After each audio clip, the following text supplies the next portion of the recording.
Obviously, capacitive proximity sensors are useful because they can detect a wide range of materials. Rubber. If you look down here at the PLC, you can see the indicator light coming on. Wax. Here's some tape.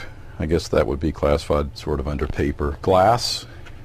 Here's a piece of glass. I'm trying to keep my fingers away because it also can detect flesh. Okay, so we have all these different materials that the sensor can detect. But let's look at some other applications for capacitive sensors that make them a lot more useful in certain applications. So right here I have we're sitting about 1 millimeter from the sensor.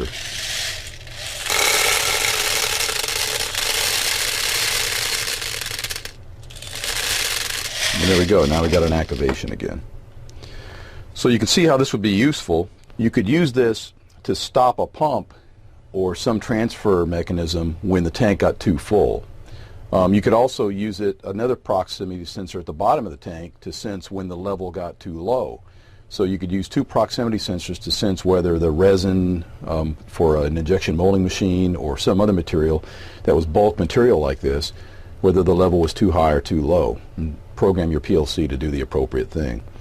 Another thing you can do with this is detect things like water. So here we have a bottle, and imagine a process where you're filling something up, some container up, and we're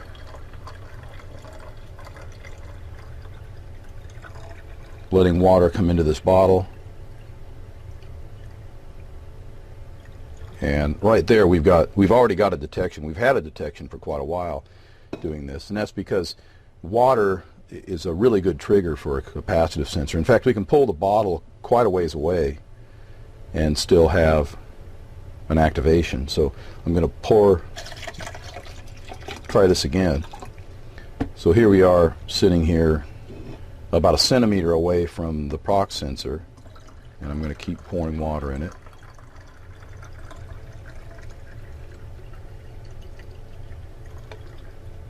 Okay, and there you got an activation. So this is another potential application, liquids, sensing liquids, and you're going to want to do some experiments with any materials you're going to use to make sure that they are going to activate the prox sensor appropriately.